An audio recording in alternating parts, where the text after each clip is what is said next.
so slating the camera woman. Paris. So this is the shed that's coming down, so the likes of these barriers, these are good. So we're just going to take all these out, all the way down here, all the way down here, because good barriers.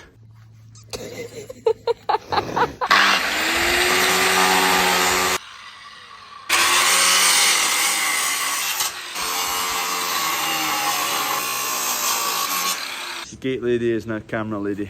Out my way.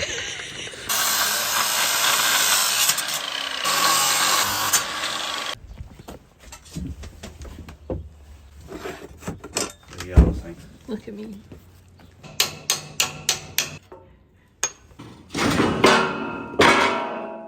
Is there a safety on it? Yeah, be careful. Don't put it next to your head. I know.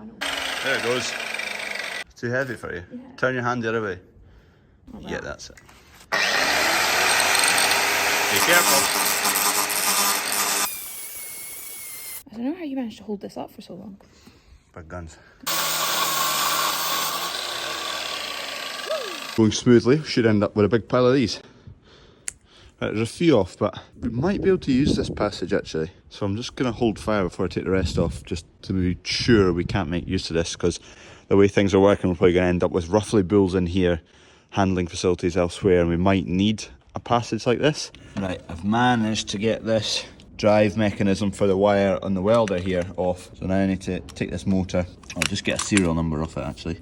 Just need to order one of those. 24 volt LSR 775S DC direct current. So it looks like this whole unit is sold as one piece. I'll take those two Phillips off and then see if I get any further with it. So it's just a reducer gearbox. So this motor will spin really, really fast, but for the wire speed, you don't need it really, really fast. So these cogs reduce the rotational speed. So it gets to this wire pincher thingy jigger at a much lower RPM. Let's whack it at 12 volts, see what happens.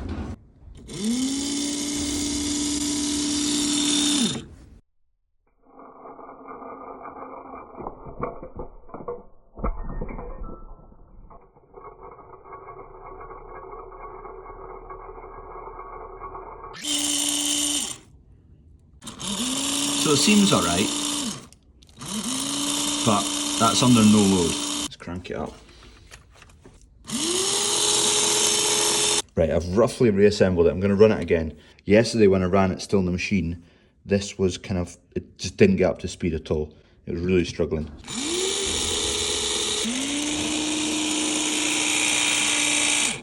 Nah, the motor's good. So I think the power supply to the motor is the issue. What the finite issue is, no idea. It's just not working. If anyone that has more electrical talent than me has any idea, then let me know, please. I thought it could be the dial that changes the wire speed, but the motor would start at a good speed, then it would tail off. I don't think it's to do with the wire speed adjustment knob. Put it down below what you think it might be, because I'm a wee bit stumped right now. I need to do a bit of research, and my electrical engineering knowledge is pretty mediocre. Good morning. Feed some cattle, calibrate the fert spreader, spread some fert today. That's the plan.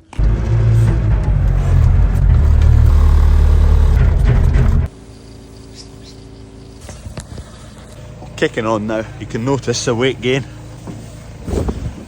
With the new shed, we're going to have the ability to weigh animals as well, so just get things a wee bit more accurate and a wee bit more, know a bit more about what kind of weight gain our diet's putting onto them. Be able to see more clearly the differences between the breeds and how the rate at which they grow at.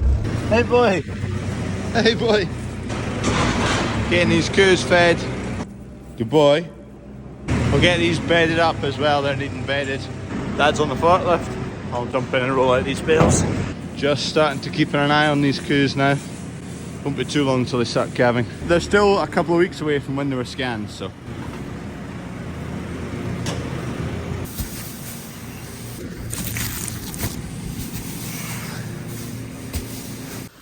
Job done. Hey beasts. Yeah, beast. So the polysulfate, it's got potassium, it's got magnesium, it's got sulfur, and it's got calcium. The main component we are looking at, the others are just a benefit, but the main component is the sulfur. So crops a really key component is nitrogen. Most people will know that.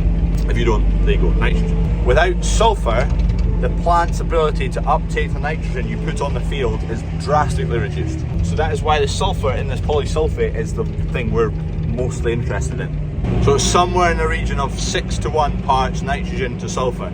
So that 1 part of sulfur, really important. If you don't whack that on, the 6 parts of nitrogen are way less effectively used by your crops. And the nitrogen's very, very expensive, especially, well, it's come back quite a bit, but what we already bought 6 months ago, 8 months ago, was very, very expensive. Not that it's cheap now, but it's cheaper than it was. I don't want to talk about that either. Typical. It never all goes right.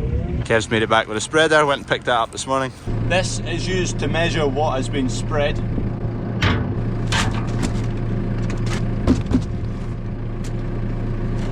These go in these trays. Then when the spreader comes along and spreads the polysulfate, in this case, it lands into here. The reason we've got these is so it doesn't bounce out of the tray. These kind of stop it in its tracks.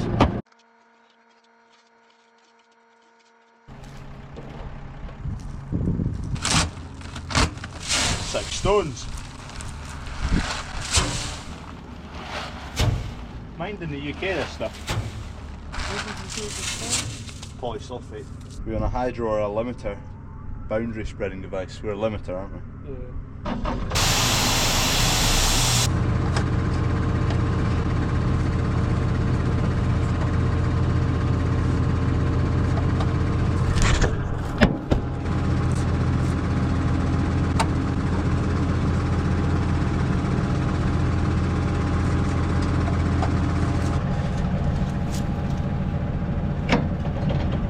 So depending on what you're spreading, you alter the vein angles here. We've not spread this polysulfate before, so we've not got numbers for the vein angles.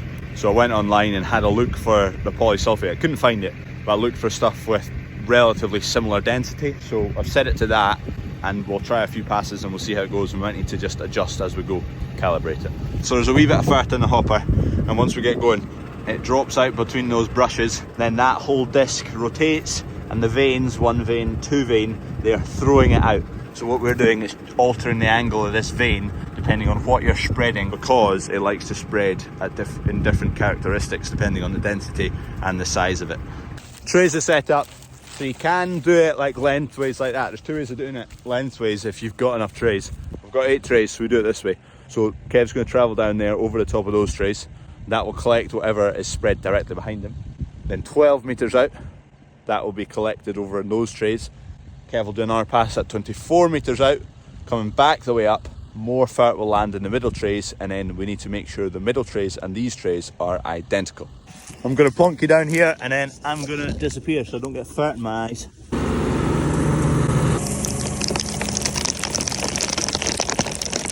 So it shouldn't reach us, it should reach kind of halfway between those boxes and these boxes.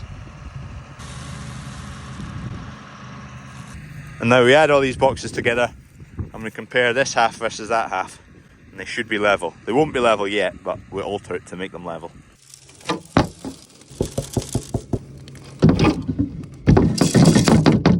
Not far off. Probably double the rate a wee bit so it's a bit more accurate. Not far off, absolutely bang on. Specification is within 2 of those lines that are on the measuring jug. So we're going to double the rate so there's more in the jug, so it's a wee bit more accurate to tell. And we're going to go the opposite way around just to check both sides are equal. Just going to chuck the whole bag in now because I'm actually just going to go and do some spreading after this. Kev's going to go and plough again.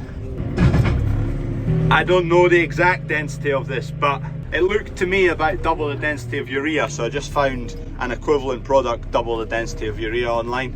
Urea is about 0.76, I think, is kilo per litres.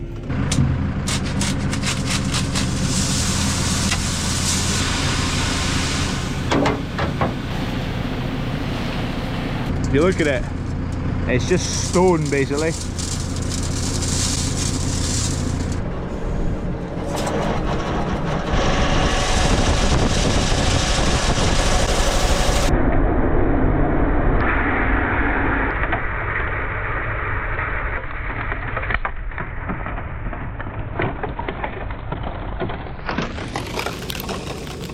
Kev's whacked the rate up to 200 kilo a hectare.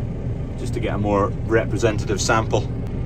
The bigger the sample, the more accurate you can be with your calibration. We're about to get a battering.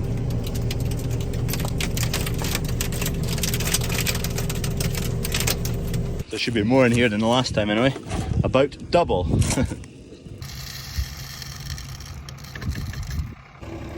So it's, I think, within 2 lines and you're within spec, so it's fine, but we're going to nudge it a wee bit. On the left there is down the tram line where the tractor runs. On the right there is 12 metres out. So we're going to bring it in a notch so it's not pushing it as far, the fert. Vane angle's changed, we go again. Just realised I don't really want fert lying in all the nooks and crannies on this machine. Sit back a bit.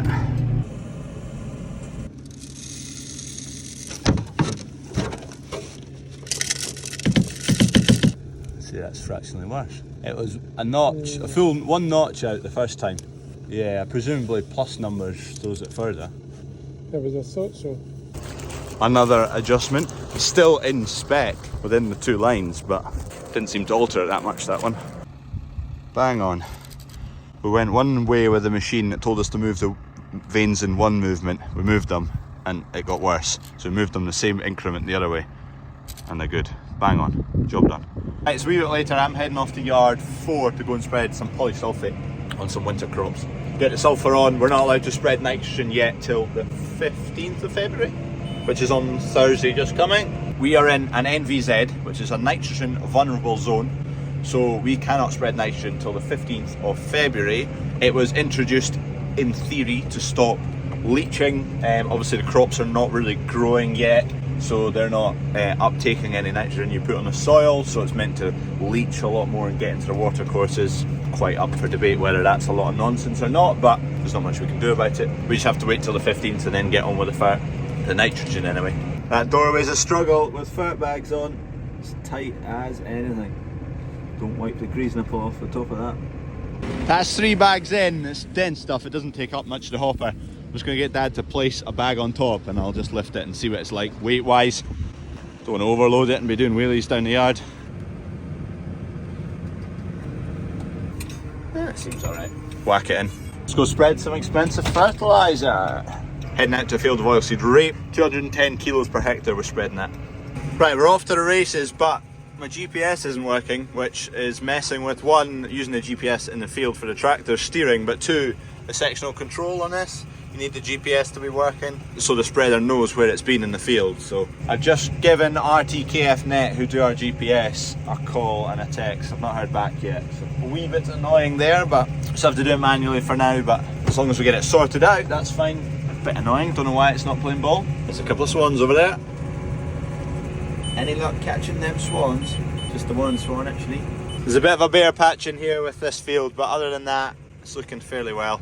The oilseed rape, all the crops were looking really, really thick and heavy going into the winter because it was so mild before the winter. It was quite a frosty cold winter, so any kind of frail looking leaves just got obliterated and they're gone now, which is fine. It's been able to grow a good thick root system on it. It's got a good long tap root.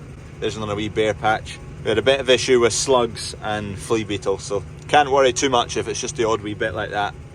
Interestingly, it's looking like it's probably been too compact in these areas because the tram lines that's got subsoiled and fluffed up the soil, removed the compaction, the crop's been able to grow even though the flea beetle and the slugs have been at it. Interesting. Update, Tom from RTK is currently on his laptop connected to the tractor figuring out what the issue is. Quite handy, he can just sit in his office and figure it all out. He doesn't want me to turn the tractor off, that's it. Actually doesn't know what the hairs are yet. Doesn't get excited yet, do you? Pooch? Hey boy. Not a biscuit, wasn't it? Get topped off and then I need to go and see a man about a plough. Or a man's looking to see me about a plough. The 4 furrow overrun we've got, there's a guy coming to see it. It's for sale, so hopefully we sell it to him. Hey boy! One more bag full, then Dad's going to take a few bags he's got loaded onto a flatbed right behind you. Those ones along to yard number 3. There's a van along there, he's going to come pick me up. I'm going to see the man about a plough, come back, drop me off, finish the fields here, head to yard 3 and spread those bags. Anyway, here comes one more.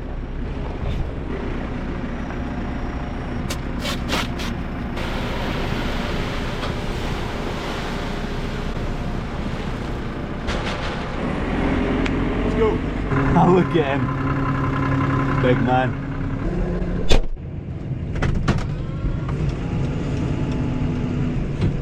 Go and finish off this bit of field. We have got bags of sulfur nitrogen, and the sulfur does the same thing as the sulfur in this, but there's no nitrogen in this, so we're allowed to spread it. Any luck catching them swans? What movie is that from? Phenomenal movie. The gearbox in this tractor, like, it is the worst thing about the tractor. This isn't a bad tractor, I quite like it, other than the gearbox. The gearbox is awful. Between 12th and the 13th gear, it's obviously changing a big range there. It'll have 3 ranges split into 6, 6 and 7 or whatever it is. But when it's going from 12 to 13, the jump from ranges and dropping down, it's awful. It's like, well, it's horrible. The gearbox in the other T7 210 that we have, exact same tractor, it's on narrower tyres, cab's a wee bit different. The gearbox in it, lovely, smooth as butter. PTO on, 540. So the issue right now with not having the GPS is it's not compensating for double spread areas.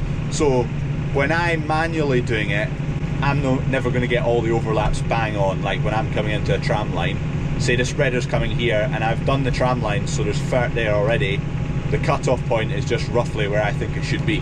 Whereas when it's running on GPS properly, it knows where it's been, it cuts off automatically, I don't need to do that. Come on, swans. Does the king own them now? Come on, keep moving. I don't have to stop. Go, fly! Oh, that's cool.